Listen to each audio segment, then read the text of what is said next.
Today, I want to talk about the Salvation Army, its history, its purpose, and how it changed over time.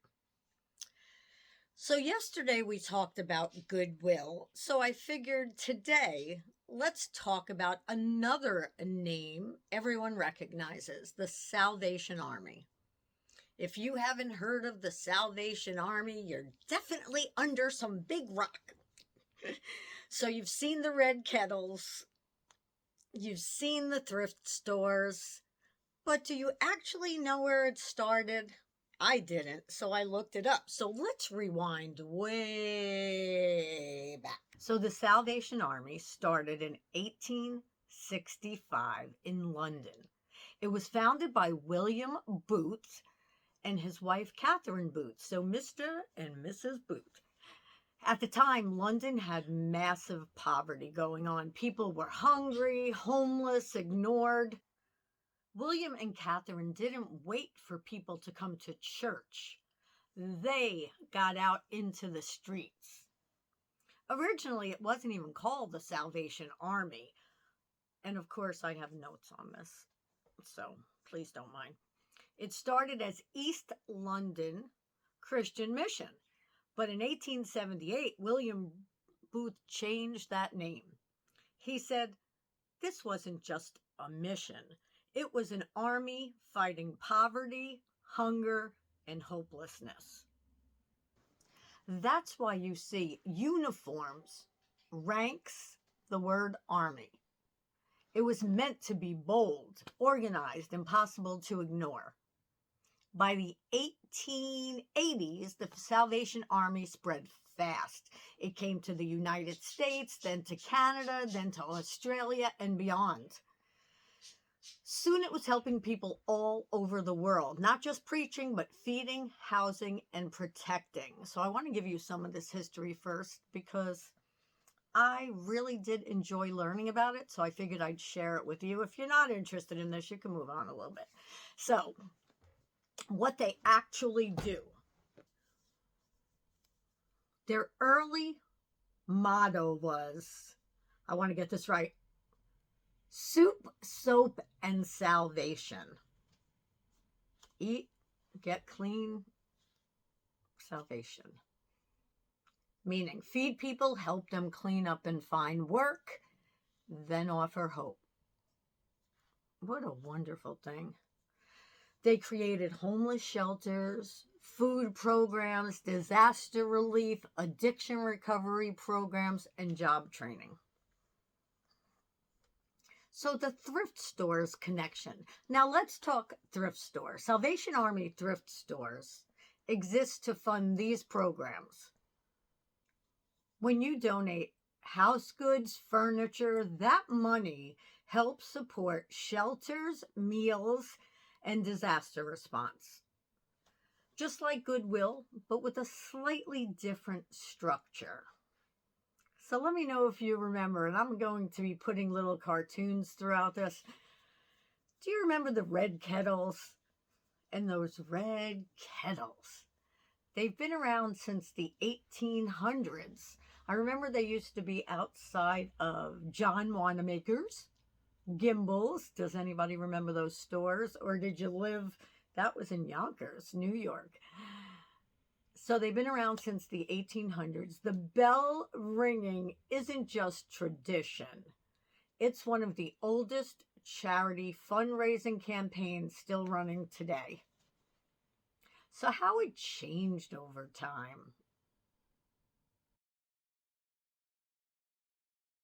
Of course, over time, the Salvation Army evolved.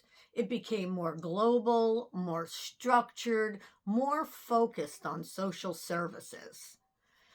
But the core mission stayed the same, helping people, especially in crisis. Today, the Salvation Army operates in over 130 companies.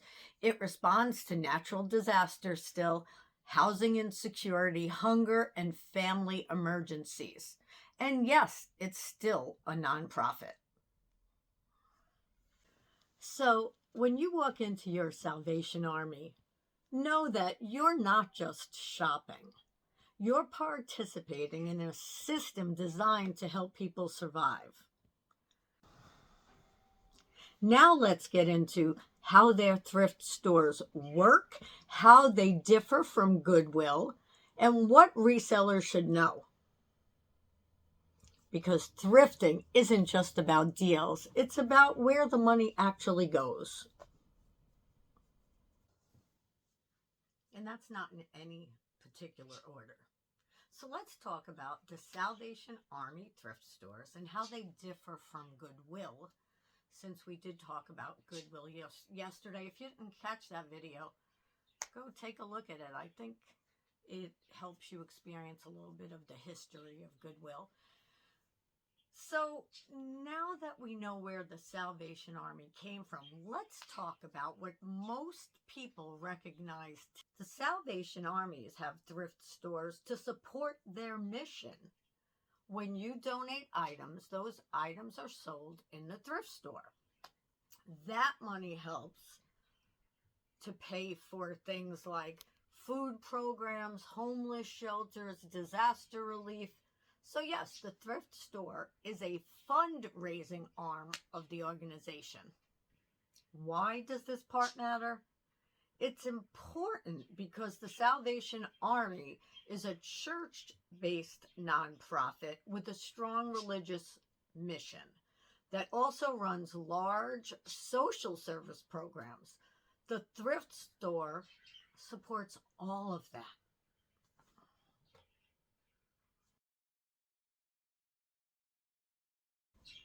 Now let's compare that to Goodwill, because people often think that they are the same, and they're not.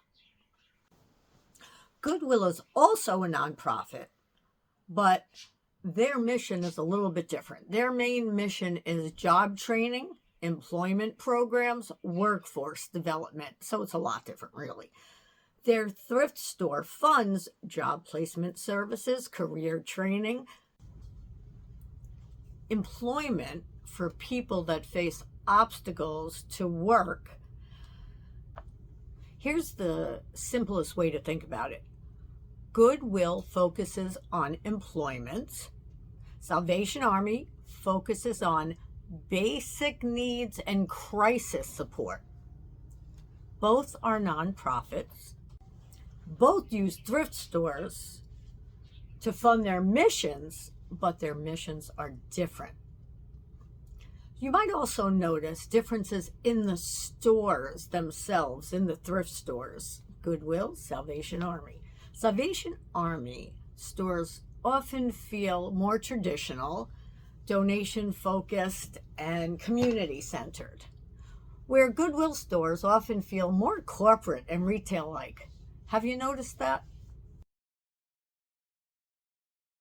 In future videos, I am thinking of possibly doing Salvation Army versus Goodwill pricing, donation rules, reselling ethics, and how to thrift intentionally. Because thrifting isn't just about finding deals. Maybe for some it is, but it's about understanding the impact. Because as resellers who thrift, we're making an impact.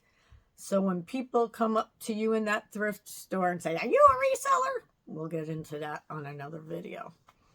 Yeah, I've had some issues with people in thrift stores because I'm a reseller. But anyway, if you like content like this, give it a like, subscribe, and I cannot wait to see you on the next video. You know when I'm going to see you? Tomorrow!